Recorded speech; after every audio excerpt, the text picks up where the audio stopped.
Hello, I'm Dr. Giuseppe Vercellotti. I am the Executive Director and Principal Investigator of the HTCC Excavation project. The project aims at excavating, studying, reconstructing, and preserving a historic cemetery from the 1800s in central Ohio. So we have decided to excavate this specific site because there are so many different layers of history that we think should not be forgotten. And with the cemetery being abandoned, we fear they might be just neglected to the point of being lost forever. So what makes this cemetery particularly interesting is that there are individuals buried here who lived in central Ohio during frontier time and early 1800s.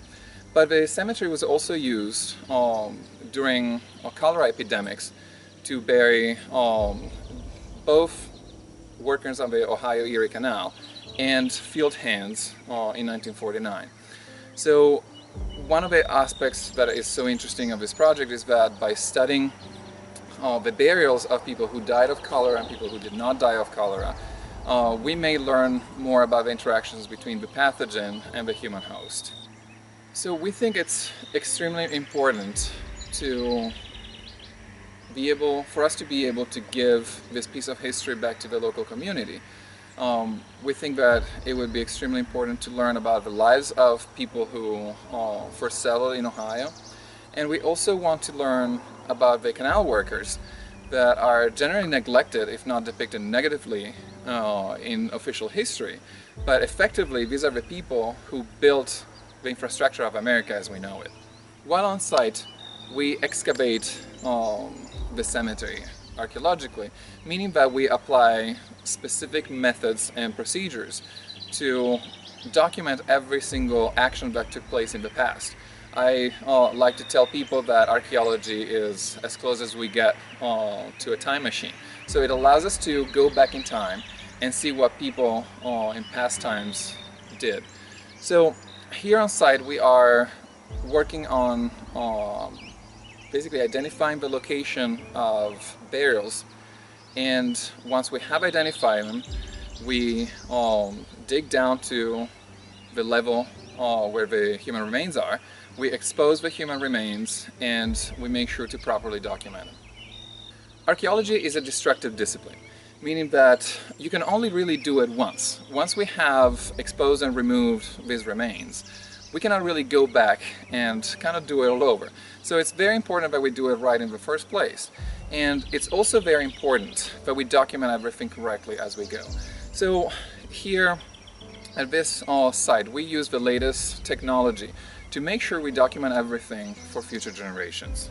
We started by taking high-resolution photographs of everything that we recover.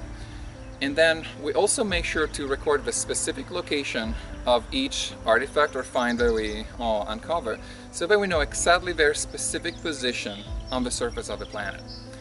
That is very important because we can then set the entire site and all the find in the broader context of a region and possibly the world.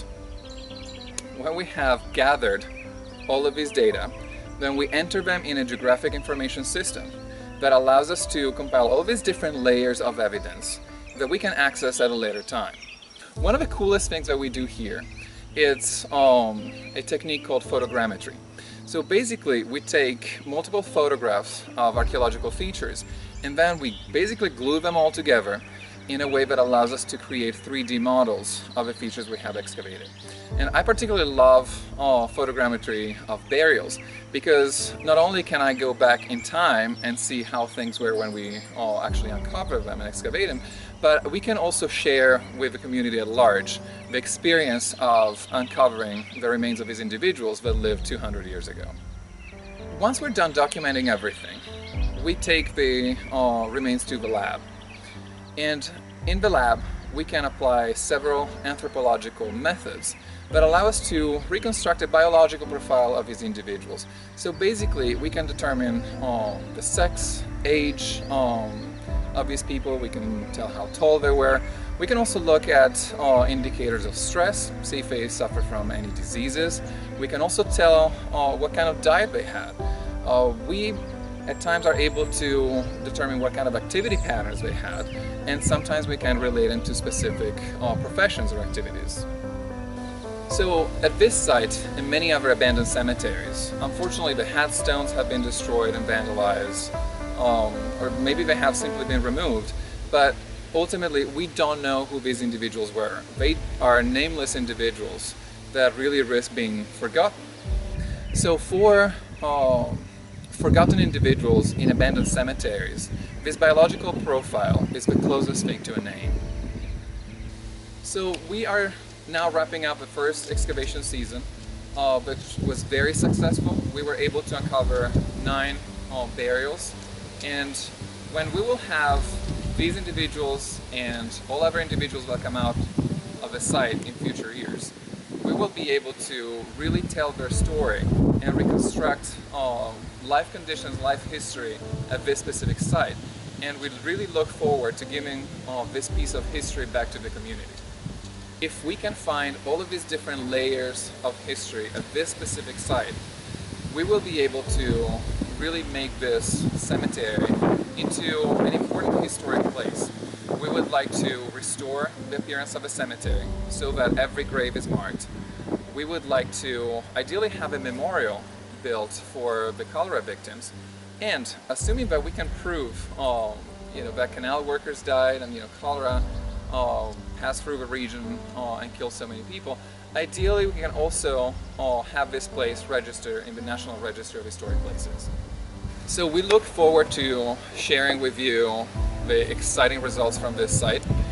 So please do follow us online. Follow the Institute for Research and Learning in Archaeology and Bioarchaeology online. You can do so on our website at www.irlabnp.org, or you can also follow us on Facebook.